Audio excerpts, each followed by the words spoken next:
good afternoon, Opa. Hello, magandang hapon po, Opa. Nandito naman po kami muli.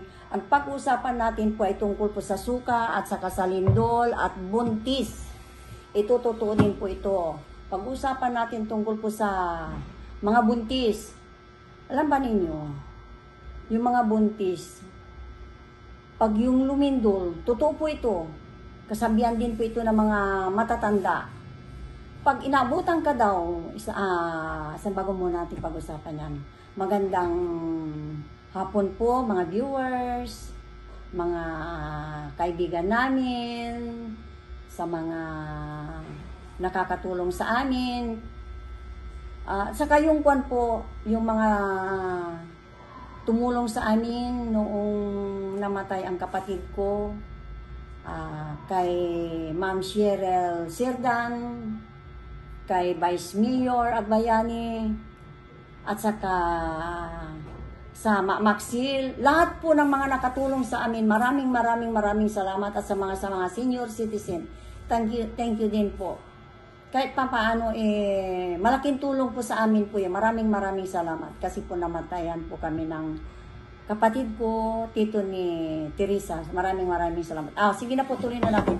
Ang pag-uusapan natin po ay tungkol po dito sa suka, sa buntis. Totoo po yan. Kung ang isang tao, buntis po at nabutan ng lindol, ang dapat ninyong gawin, kasi pag yung daw nalindol siya, yung bata hindi normal pag lumabas. Nagiging, anong tawag doon anak? Yung bata magiging, hindi siya normal. Autism, sabi nila. Hindi lang autism, di ko lang, sabi nila, ganun kasi. Pangalawa po, halimbawa yung manok, itlog ng manok, pag nakulog yun, nagiging bugok. Kaya ang tao din, ganun din ang nangyayari. Nagiging abnormal po ang tao. Kaya ang dapat natin gawin po, para hindi siya magiging abnormal, suka. Ito po, suka. Ang gagawin natin po sa suka ay ganito. Lagay natin po dito, yung suka. Suka po yan. Ayan o. Tingnan man yung kulay eh. Hindi po yan sponsored Kaya baliktarin natin. O, ayan. Suka.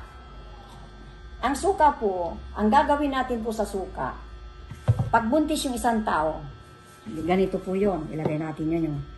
Yung kamay, siyempre kailangan kondin. Tapos ihaplos po sa tiyan. Ayan. Halimbawa tiyan. Haplos mo po dito pag buntis. Pag buntis yung isang tao, haplos mo siya. Basta haplosin mo siya ng haplosin. Ng suka, ilagay mo dito sa tiyan niya. Para yung bata, lalabas siya na normal. Hindi po buntis si mama ko Hindi po ako buntis. Kasi may edad na ako, hindi na ako mabubuntis. Para magiging normal yung bata. Para hindi siya magiging abnormal po siya. Totoo po yun. Wala naman po masama kung sundin natin po yung mga kasabihan ng mga matatanda. Hindi ho ba? Kaya kung naabutan po kayo ng lindol, at kayo ay buntis, ang gamitin po ninyo ay suka. Ayan, suka po. Ikuan ninyo po, ilagay po yan sa siyempre, kailangan kamay din. Tapos ihaplos ninyo yan. Sa tiyan ninyong bilog na po, ayan. Para pag nanganak kayo normal po. Mahirap naman kung yung bata hindi abnormal po. Kaya kahit ano po sabihin nila po, kailangan sumunod pa tayo. Wala naman pong masama kundi natin sundin yung mga kasabihan po ng mga tatanda. Pangalawa po, ito po ang una nating ibablog. May pangalawa po yung part 2. Kaya, mga kabuntis, mga buntis, mga misis, sinasabi ko po, mga mamis, sinasabi po namin, suka po, para sa mga buntis po, totoo po yan. Kasi mahirap naman po, paglabas ng bata, abnormal po. Kasi yung mga iba po, gumaganon-ganon na lang yun. Gumaganon-ganon yung ulo niya. Parang abnormal talaga po. Totoo po yun. Kasi yung hipag ko noon, buntis noon, ewan ko kung anong taon yun. 19 o 20, hindi ko na alam po kung anong taon po yun. Buntis din po siya. Ang ginawa sa kanya, ang ginawa naman po, pinangligo sa kanya, yung suka. Pinangligo. Yung iba, pwede naman daw na ihaplos-haplos mo lang po yung suka. Kaya, dapat lang po na sundin po natin yung kasabihan ng mga lola. Wala pong masama kung susundin po natin para yung magiging anak natin ay magiging normal.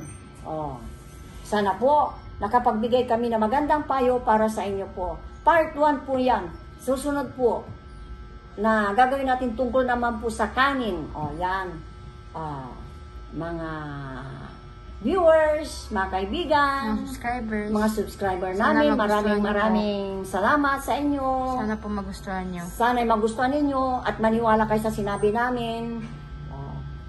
Bye. Bye. God bless. Opa, God bless. At saka yung mga nakatulong sa amin, maraming salamat. Walang katapusan na pagpapasalamat sa inyo po. Maraming salamat. Bye, Opa. Opa. And please subscribe and like and share.